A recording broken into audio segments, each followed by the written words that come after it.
What are you doing?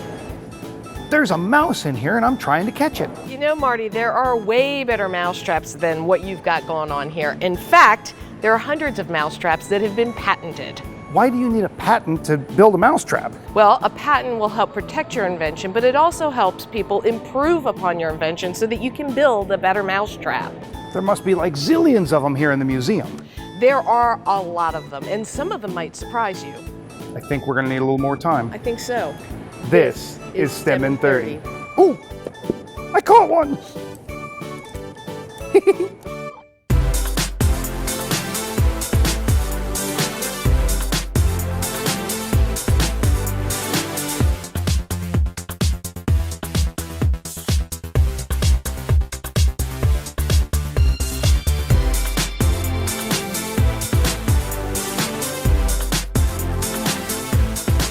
This Is STEM in 30.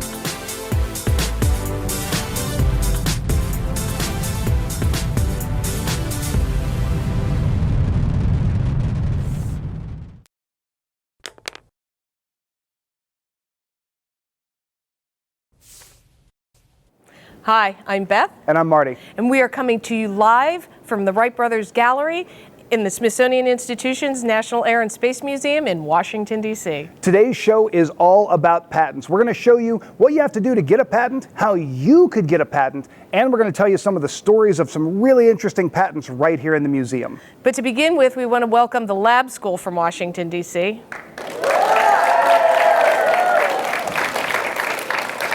We want to remind everyone watching right now that you can go to Facebook Live and submit your questions. Go down to the comments section, submit a question, and we might even use it right here on the show today. Now, right behind me is the very first airplane invented by Wilbur and Orville Wright. Now, there's something interesting about this. This invention doesn't actually have a patent on it, but there is a story, and we will get to that. Well, before we dive into those patents, we want to look at a young inventor. Check this out. I'm now joined by RJ Batts. RJ, thank you so much for being here today. I'm going to let you explain what's going on here because this is your product. So why don't you tell us a little bit about it? So this is my invention. It's the Tip Tough. It's a finger guard that helps protect your fingers while cooking and cutting in the kitchen so you can't cut yourself. So all you do is slide your fingers in the box right here and you place it on the food. It has spikes on the back to hold the food in place so you can just cut without having to worry about the food rolling around or moving around. And when you get close to it, you can get thin cuts without having to worry about getting those fingertips cut, which ensures your safety in the kitchen. How did you come up with this idea? Well, actually, my dad, he's a chef. He cut himself in the kitchen one day, and I decided he shouldn't have to suffer doing what he loves. So I sketched it up, and I was able to have the opportunity to go into the Young Entrepreneurs Academy, which helped me form my business from the ground up. And through connections and through opportunities like this, I was able to get my product to a manufacturing point to be able to get it out in the market. Now this actually has a patent on it, correct? Yes. So no one else can build these, Yes. just you guys, right? How old were you when you got the patent on this? I was 12. You were 12 when you got a patent on this? Yes. So there's no age limit? No. Okay. And so did you just walk into the patent office with your sketchbook and say, oh, I've got this really great idea, please give me a patent so no one steals this? I wish it was that easy. No. We tried that at first. We were referred to a patent attorney, and she helped us get our provisional patent, and we're now 2 years into our utility patent, and we're going on to our third year. So from this, you've built your own business, correct? We've gotten on Amazon. We have our own website, tiptough.com, and we've gotten into local retail stores in Salisbury, Maryland. RJ, thank you so much for joining us today and for protecting fingers all over the world. Yeah, no problem. We're joined by Elizabeth Doherty from the U.S. Patent and Trademark Office. Thank you so much for joining us today. Marty, thanks for having me. Happy to be here. So now this is just a regular old mousetrap. Why would you need a patent on something as simple as a mousetrap? Well, people patent inventions for a wide variety of reasons. But probably the biggest and the greatest reason for seeking a patent is as an inventor, is to control and to protect your invention. Because by having a patent, you are able to exclude others from making, using, selling, or importing your invention without your permission. And as an inventor, that's really important because you may take that invention to then go on to build a business, to grow a company, to even create an industry. And you'd want to have that control over where your invention is used and how it's marketed. Now, the patent on something like a mousetrap is kind of the end of that process. Where does that process start? Well, it starts in a lot of different places, but it primarily starts first with an idea. It's the product of someone's imagination. It's the product of their intellectual property. A patent is one form of intellectual property. And people invent for a variety of reasons. So oftentimes it's someone recognizing a problem and seeking a solution to that problem. Sometimes it's actually recognizing a technology that already exists, but thinking, hey, I can do that better. I can improve upon that. I can make it better, more efficient, more fun. All right, well, we've got some young inventors with us today. We're going to come over here and talk to them. Now, guys, you were given the task earlier today with coming up with a new design for a mousetrap. How's it going? It's going pretty good.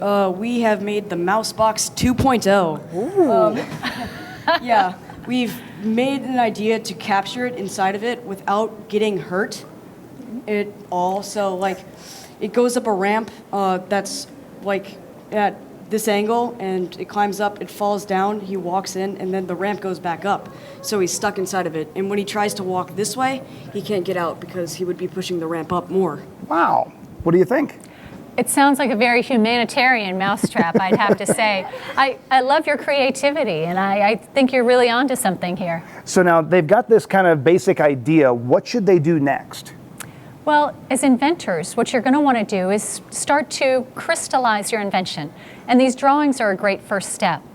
If you decide at some point down the road that you want to file a patent application with the U.S. Patent and Trademark Office, you'd want to use drawings. You'd also want to record your invention in text, in words, where you actually provide a written description of your invention. Because those are two very, very necessary parts for a patent application, that you disclose your invention so that others will know how to make and use your invention.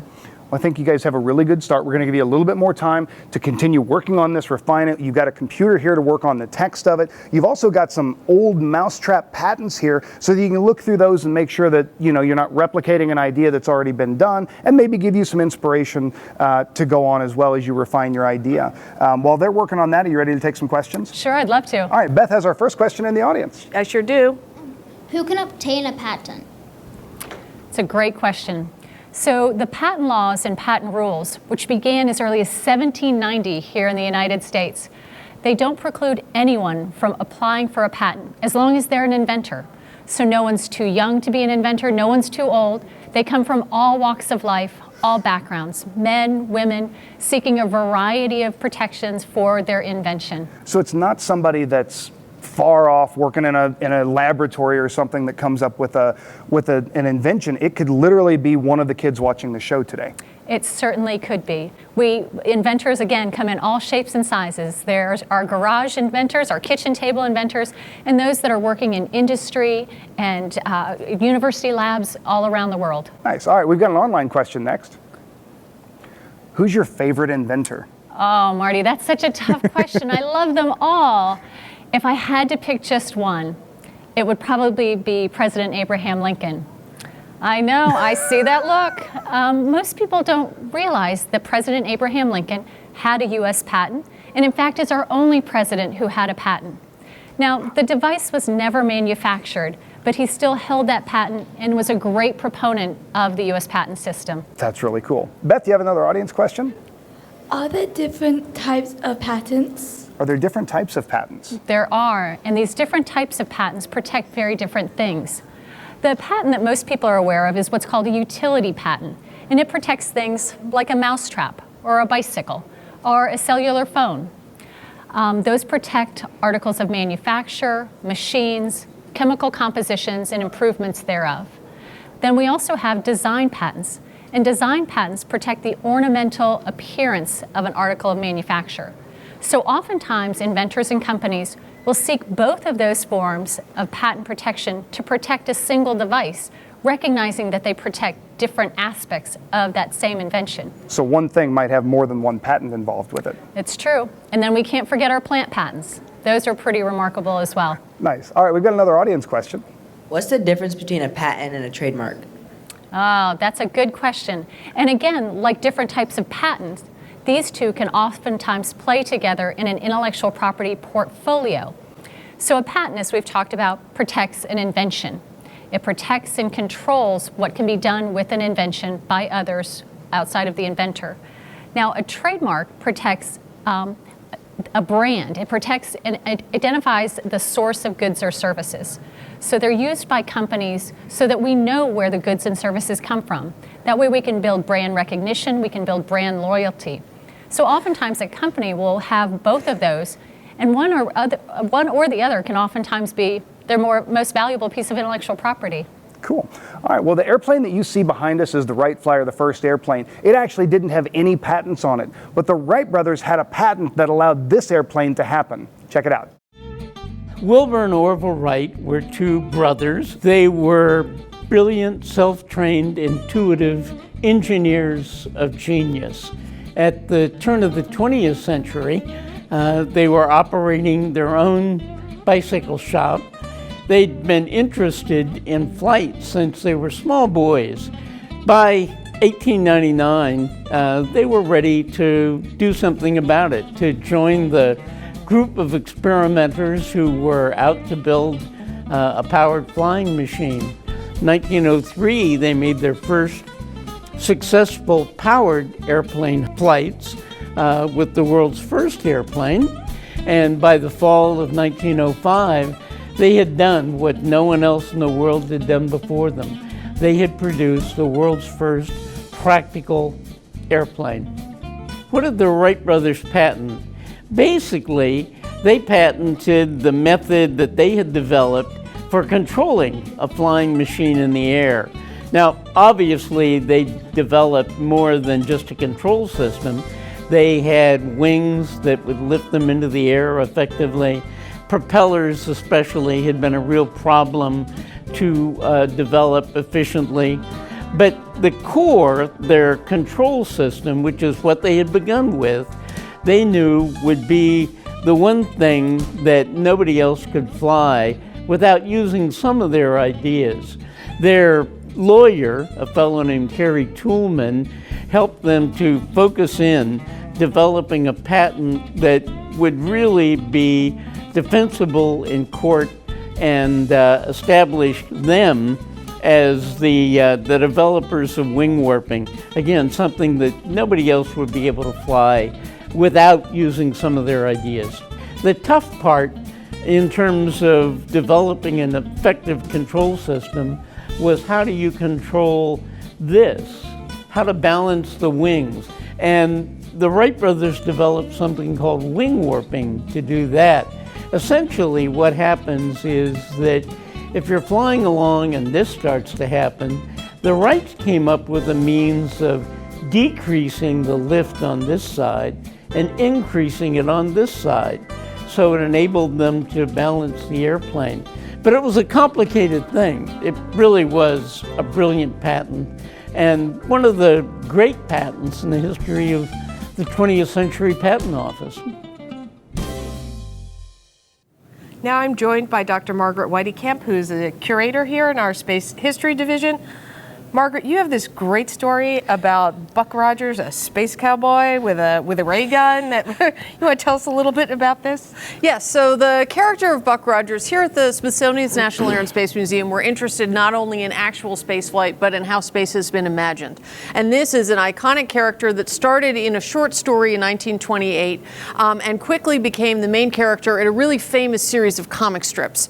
But when they were turning it from the short story that had been written by Philip Nolan into the comic strip, which was also written by Philip Nolan, they thought Westerns are really popular. So maybe this character of Anthony Rogers should really be Buck Rogers.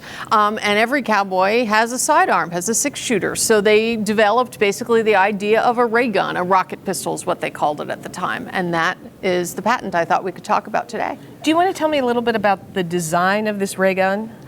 There is a really great story with the design of this. The museum actually has the prototype that was developed based on the drawings that Dick Calkins had done in the comic strips, and that's on the left-hand side of the image that you see. But it was too expensive to produce as a toy, so they came up with the design that's on the upper right-hand side of that image, which is the toy that they actually produced. And what was funny was then, of course, it doesn't match what's in the comic strip. So they went back to Dick Calkins, and they had him from 1934 on. He drew Buck Rogers' rocket pistol so that it matched the toys that they were selling in the shops. So that's sort of reverse of what we usually think. Exactly. Now, this had more than one patent on it as well. It did. This was right at the beginning of the Great Depression, and Daisy Manufacturing of Michigan, which had developed the famous BB guns, had this toy, and very quickly they realized it was a little too expensive to produce, and so they redesigned it and patented it a second time a year later. And it had a benefit after the redesign. It did, because this was a tremendously popular toy, and actually for the holiday season of 1934, this was the it toy to have, and there actually turned out to be price wars between various stores. So in New York, for instance, Macy's and Gimbel's department stores started cutting their prices on this toy to try to lure buyers to one store or the other, and so a toy that was supposed to be 50 cents a piece at some point was being sold for 25 cents.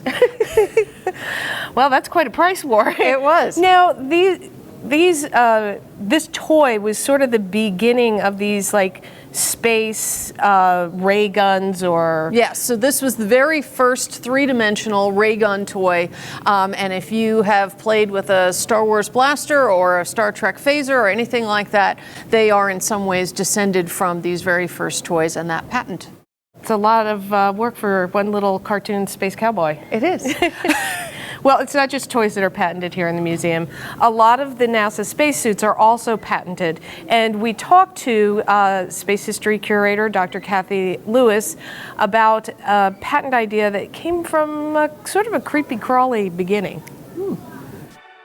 A spacesuit can have many different patents and be patented in many different ways. You can file a patent for the entire spacesuit, or you could file a patent for a small component, a hinge or a restraint or a screw or a helmet. So in the case of the Apollo spacesuits, the entire spacesuit was patented as a whole, even though smaller components, most notably the helmet, the bubble helmet, was patented as an individual patent itself. One interesting patent is based on the tomato worm. The design was patented in order to capture an idea about making a spacesuit that was still mobile while protecting the astronaut. And the biggest problem with a spacesuit is that it's a balloon, basically, and finding a way to allow an astronaut to operate inside that balloon was very important. The idea behind the design was that if one side of a joint contracted, the opposite side of that joint would expand, sort of like bending your knee or your elbow. That was the way to localize the air displacement. So when the air moved away from where you were bending your arm, it would move on the opposite side of your elbow, so where the suit was expanding. And that was the important idea that people really hadn't thought about, because usually when the spacesuits were pressurized, they get very stiff and would make it very difficult to move around. That tomato worm idea was used in the Apollo suits that took men to the moon. It also still exists in some forms in the current suits that astronauts use to perform EVAs outside the International Space Station. Patents are really important because that's the way ideas are transmitted. Having the patent is that final bookmark that tells people, this was my idea, and if you want to use my idea, you have to give me credit, and I welcome you to come and make it better. So you have ways for people to have these long continuing conversations in invention and innovation through patents. Are you ready for some questions? That sounds great. Okay, let's start with an audience question. How long does the patent process take? It's a great question. So the answer to it is it depends. It depends in part upon the technology area you're filing in, as well as the complexity of the technology area. It can be as short as a few months to it can be several years. So unfortunately, there's not one definitive answer. But at the U.S. Patent and Trademark Office, we have over 8,000 engineers and scientists serving as patent examiners, reviewing patent applications every day. So they're working hard and fast and furiously to get out those patents. But there's a lot. There's a lot to look at because we have over 600,000 filed each year, which is a lot of inventivity and a lot of creativity. Now we have an online question. Does a patent in the U.S. apply in Australia? So the answer is no. Patents, like most forms of intellectual property, are what we call territorial. They only protect you in the country in which they're issued. So for example, a U.S. patent only protects you in the United States. But certainly an inventor would want to think about the global marketplace and think about applying for patent protection in countries around the world with their invention, particularly depending on what type of invention it is, where it's going to be manufactured, where it's going to be sold. We have another audience question. What was the first patent? You must be a history buff. So the first patent, interestingly, was issued in July 31st of 1790, issued to a man by the name of Samuel Hopkins for a method of making potash and pearl ash. Anyone here ever heard of potash? I didn't think so. It was actually one of the first industrial chemicals produced here in the United States, and it's made from the ash of hardwood, and it's used primarily in making fertilizer.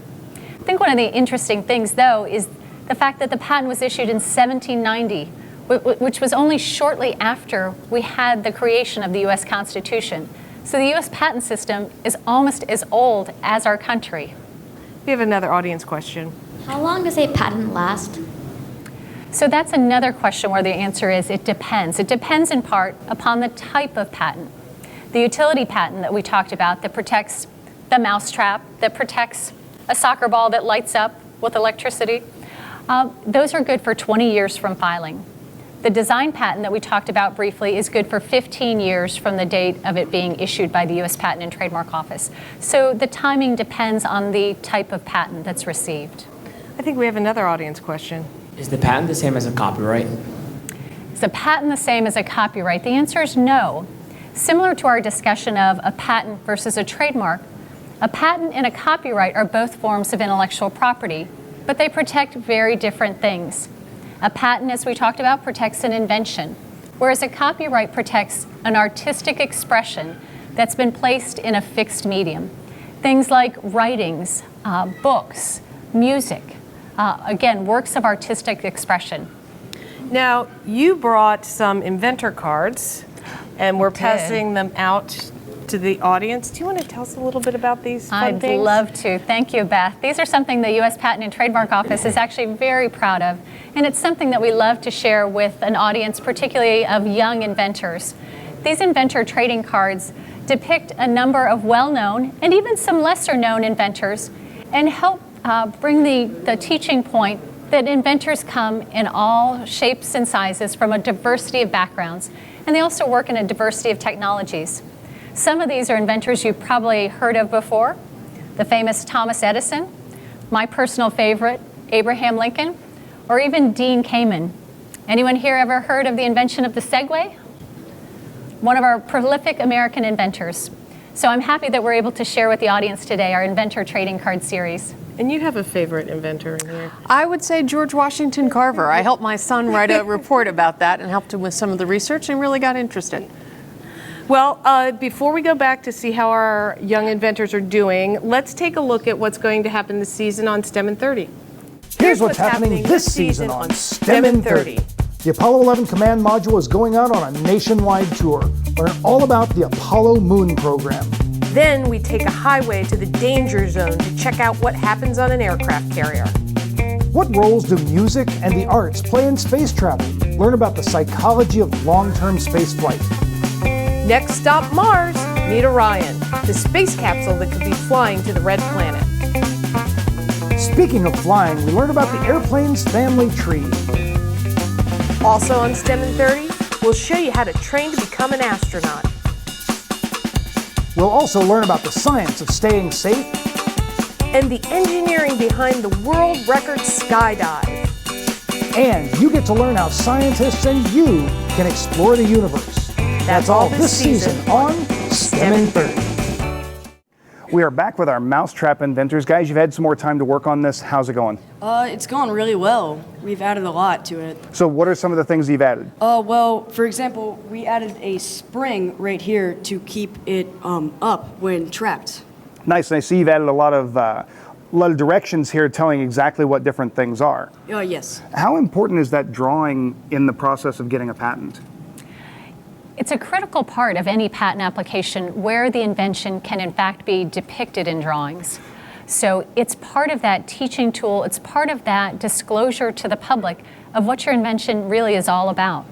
Now, these guys, it looks like they have a really good invention, and we talked about the text earlier, so you guys have written out some text, so tell us what you got going on there. Well, we call our invention the Mouse Box 2.0. We place some cheese inside the box, usually, and when the mouse eventually picks up the bait, it will walk onto a ramp that will end up going flat, allowing the mouse to walk in. But as soon as it walks off, it will just fling her up, and the mouse will be trapped. One of the favorite things looking at this is they have the word sproing in there, and I think that's awesome. So what is their next step? They've got this idea, they've got some text, they've got a drawing, now what? Well, again, if they'd like to pursue it at the U.S. Patent and Trademark Office, we'd welcome them to draft an application. And in doing so, they might want to seek the assistance of a registered patent attorney or patent agent, because there are some complexities involved. But a drawing like this and a description are certainly a good start.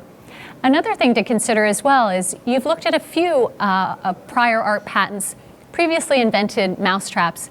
You might want to also broaden your search to see if there's any others out there that might impinge upon your getting a patent. Maybe somebody else, your idea is so great that somebody else has already thought of it. Now, when they get that patent application to submit it, it's not like it just goes into the patent office and is never heard from again. That's actually a collaboration, right? It really is. We like to think of the patent process as a period of communication and collaboration. When you file your application, one of those over 8,000 engineers and scientists is going to look at your application, help you to determine what is patentable subject matter, and work with you through the process.